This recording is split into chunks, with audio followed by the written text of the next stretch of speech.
పేట విమానాశ్రయానికి చేరుకోబోతున్నారు. ఆయనకు ఆహ్వానం పలికేందుకు కాంగ్రెస్ శ్రేణులు అక్కడికి చేరుకున్నాయి. మరిన్ని వివరాలు బేగంపేట ఎయిర్పోర్ట్ నుంచి మా ప్రతినిధి జయసారథి అందిస్తారు. జయసారథి, చెప్పండి, రాహుల్ ఇంకా ఎంతసేపట్లో ఎయిర్పోర్టుకు చేరుకోనున్నారు? ఈరోజు షెడ్యూల్ ఎలా ఉండబోతోంది?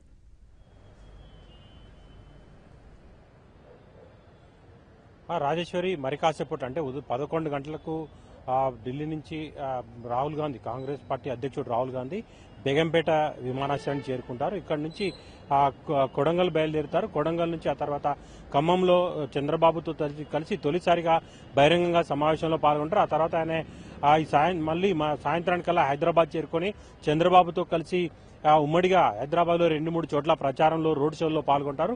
అయితే ఈ రాహుల్ గాంధీకి ఆహ్వానం పలకడానికి కాంగ్రెస్ పార్టీ ముఖ్య నేతలు మాత్రమే లోపలికి అనుమతిస్తా ఉన్నారు. మీడియాను కూడా రోడ్డు దగ్గర నిలిపివేశారు. బేగంపేట విమానాశ్రయంలోకి ముఖ్య నేతల్ని కొంతమందిని మాత్రమే అనుమతించారు. ఆ ముఖ్య నేతలే రాహుల్ గాంధీతో కలిసి కొడంగల్కి బయలుదేరి వెళ్తారు. పీసీసీ చీఫ్ తో పాటు ఒకరిద్దరు ముఖ్య నేతలు, అంటే రాష్ట్ర కాంగ్రెస్ వ్యవహారాల ఇన్ఛార్జి కుంతియాతో పాటు మరికొంతమంది నేతలను మాత్రమే బేగంపేట విమానాశ్రయం లాంజ్లోకి అనుమతించారు. అక్కడే బేగంపేట ఎయిర్పోర్ట్ లో విమానంలో చేరుకున్న తర్వాత అక్కడి నుంచి హెలిప్యాడ్ వద్ద చేరుకుంటారు. అక్కడ హెలికాప్టర్లో అక్కడి నుంచి నేరుగా కొడంగల్కి వెళ్తారు తప్ప ఇక్కడ ఇప్పుడు ప్రస్తుతానికి ఎలాంటి ప్రోగ్రాం లేదు.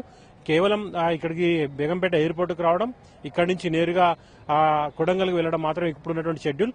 అయితే ఈ బేగంపేట ఎయిర్పోర్ట్ లో రాహుల్ గాంధీకి స్వాగతం పలకడానికి కాంగ్రెస్ పార్టీ ముఖ్య నేతలు మాత్రమే, అంటే కార్యకర్తలు ఎవరు కూడా రావద్దని కోరారు. వారందరూ కూడా సభల్లో మాత్రమే పాల్గొనాలి, ప్రచారంలో పాల్గొనాలి తప్ప ఇక్కడ ఎయిర్పోర్ట్కి ఎవరైనా రావద్దని కూడా ఆదేశించారు. ఇక్కడ లోపలికి కూడా కేవలం 2-3 ముఖ్య నేతలను మాత్రమే అనుమతించారు. వారి సొంత మీడియా మినహా, అంటే కాంగ్రెస్ పార్టీకి సంబంధించినటువంటి ఒక కెమెరా మినహా మిగతా ఎవరిని కూడా, ఇతర మీడియాను కూడా లోనికి అనుమతించలేదు. మెయిన్ రోడ్ వద్దే, బేగంపేట విమానాశ్రయంలోకి వెళ్లేటువంటి మెయిన్ రోడ్ వద్దనే ఆ మీడియాను అందరూ కూడా నిలిపివేశారు.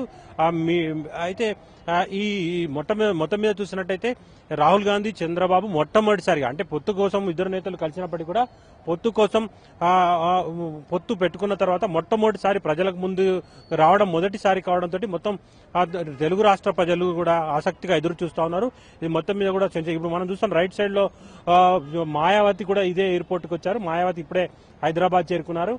ఆమె కూడా ఇక్కడి నుంచి నేరుగా నిర్మల్తో పాటు మరి తెలంగాణలో 1-2 చోట్ల సభల్లో పాల్గొనడానికి వెళ్తున్నారు. ఆ విజువల్స్ లో మనం చూసే ప్రయత్నం చేయొచ్చు. ఇది మాయావతి యొక్క కాన్వాయ్ మనకు రైట్ సైడ్ లో కనిపిస్తా ఉంది. ఇక 11 గంటలకు ఇప్పుడున్నటువంటి షెడ్యూల్ ప్రకారం రాహుల్ గాంధీ చేరుకుంటారు. రాహుల్ గాంధీ చేరుకున్న తర్వాత ఆయన నేరుగా కొడంగల్ వెళ్లడం, కొడంగల్ తర్వాత మొట్టమొదటిసారిగా టీడీపీ పార్టీ పుట్టిన తర్వాత మొట్టమొదటిసారిగా కాంగ్రెస్ పార్టీ తోటి జత కలిసింది. కాంగ్రెస్ పార్టీ తోటి తెలంగాణలో పొత్తు పెట్టుకుని ఎన్నికలకు బరిధిలోకి దిగుతున్న నేపథ్యంలో ఏపీ ముఖ్యమంత్రి చంద్రబాబు నాయుడు, అలాగే కాంగ్రెస్ పార్టీ అధ్యక్షుడు రాహుల్ గాంధీ కలిసి ప్రజల ముందుకు వస్తున్నారు. ప్రజలతోటి ఏం చెప్తారనేటువంటిది ఉభయ రాష్ట్రాల తెలుగు ప్రజలు కూడా ఆసక్తిగా ఎదురు చూస్తున్నారు. ఇది తెలుగు ప్రజలకు చూసినట్టయితే, 2 తెలుగు రాష్ట్రాల ప్రజలు చూసినట్టయితే ఇది ఒక అద్భుతమైనటువంటి సన్నివేశం, ఆసక్తికరమైనటువంటి ఘట్టం. ఎందుకంటే 2 భిన్నమైనటువంటి ధృవాలుగా టీడీపీ పార్టీ పుట్టినప్పటి నుంచి 1983 నుండి ఇప్పటి వరకు కూడా డి అంటే డి అని తెలుగు రాష్ట్రాల్లో పోటీ పడ్డాయి. ఒకదానికొకటి డి అంటే డి అన్నటువంటి పరిస్థితి నుంచి ఈ రోజు స్నేహాస్తం అందించుకునే పరిస్థితికి వచ్చింది. ఈ నేపథ్యంలో 2 పార్టీలు కలిసి ఏం చేయబోతున్నాయి, ప్రజలకు ఏం సందేశం ఇవ్వబోతున్నాయి, 2 పార్టీల అధ్యక్షులు ఒకే వేదిక మీదకి వచ్చి ప్రజల ముందుకొచ్చి మాట్లాడడం అనేటువంటిది మాత్రం ఇది మొదటిసారి కావడంతో దీనిపై ఆసక్తి ఏర్పడింది. రాజకీయ వర్గాల్లోనూ అటు తెలుగు రాష్ట్రాల ప్రజల్లోనూ కూడా దీనిపై అత్యంత ఆసక్తికరమైనటువంటి సన్నివేశం నెలకొనబోతోంది. అయితే దీని మధ్యాహ్నం 2:30కు ఖమ్మం సభతో ప్రారంభమవుతుంది. Chandrababu, Rahul Gandhi joint program. అక్కడ బహిరంగ సభలో పాల్గొన్న తర్వాత ఇద్దరు కలిసి హైదరాబాద్ చేరుకుంటారు. హైదరాబాద్ చేరుకొని సనత్ నగర్ లో ఉన్నటువంటి రోడ్ షోలో పాల్గొంటారు. ఆ తర్వాత నాంపల్లి ఆసిఫ్ నగర్ లో ఉన్నటువంటి రోడ్ షోలో కూడా ఇద్దరు ముఖ్య నేతలు పాల్గొంటారు. తర్వాత కోటి దీపోత్సవం కార్యక్రమంలో కూడా పాల్గొన్నట్టుగా తెలుస్తోంది. మొత్తం మీద చూసినట్టయితే ఈ ప్రోగ్రాం అత్యంత ఆసక్తికరం, రాష్ట్ర రాజకీయ వర్గాల్లో తీవ్ర చర్చకు దారితీసినటువంటి అంశం. దీని తర్వాత ఏం జరగబోతుంది, వారిద్దరూ కలిసి ఒకే విధంగా వచ్చి సందేశం ఇచ్చిన తర్వాత ప్రజల్లో ఏ విధంగా మార్పు ఉంటుంది, ఓటింగ్ మీద తీవ్ర ప్రభావం ఉంటుందా లేదా, ఎన్నికల మీద ఏ రకమైన ప్రభావం చూపబోతుందనేది అంతా ఆసక్తిగా ఎదురు చూస్తా ఉన్నారు.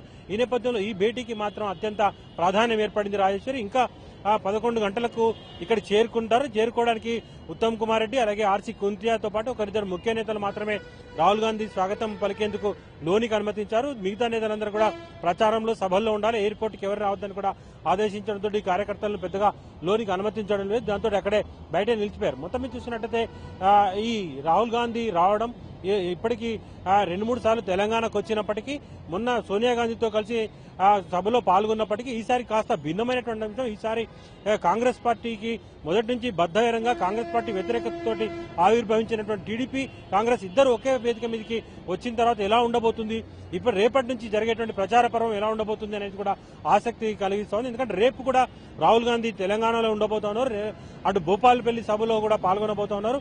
దీంతో ఎట్లాంటి సిచ్యువేషన్స్ ఉంటాయి, రాహుల్ గాంధీ ప్రచారం తర్వాత అంటే సోనియా గాంధీ సభ తర్వాత కొంత కాంగ్రెస్ పార్టీ శ్రేణిలో జోష్ వచ్చిందని పార్టీ భావిస్తుంది.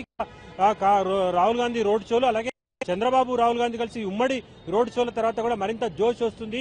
అలాగే హైదరాబాద్ లో ఉన్నటువంటి సెటర్ల ఓట్ల మీద కూడా తీవ్ర ప్రభావం ఉంటుంది అనేటువంటి అభిప్రాయం వినిపిస్తోంది. అలాగే దేశవ్యాప్తంగా కూడా ఆ బీజేపీ వ్యతిరేక కూటమికి ప్రయత్నిస్తున్న చంద్రబాబు రాహుల్ గాంధీతో కలిసిన తర్వాత దేశవ్యాప్తంగా కూడా దీని మీద చర్చ జరిగే అవకాశం ఉంది. ఏదైతే సంకేతాలు ఇవ్వడం వచ్చే ఎన్నికల్లో బీజేపీకి ప్రత్యామ్నాయంగా కాంగ్రెస్ తో కలిసి కొత్త శక్తులు రాబోతున్నాయి అనేటువంటి సంకేతాలు ఇవ్వడం కూడా ఈ సభతో ప్రారంభమవుతున్న అభిప్రాయం కాంగ్రెస్ పార్టీ వర్గాల్లోనూ రాజకీయ వర్గాల్లోనూ వ్యక్తమవుతోంది. Rajeshwari. Okay, thank you Jayasarathi.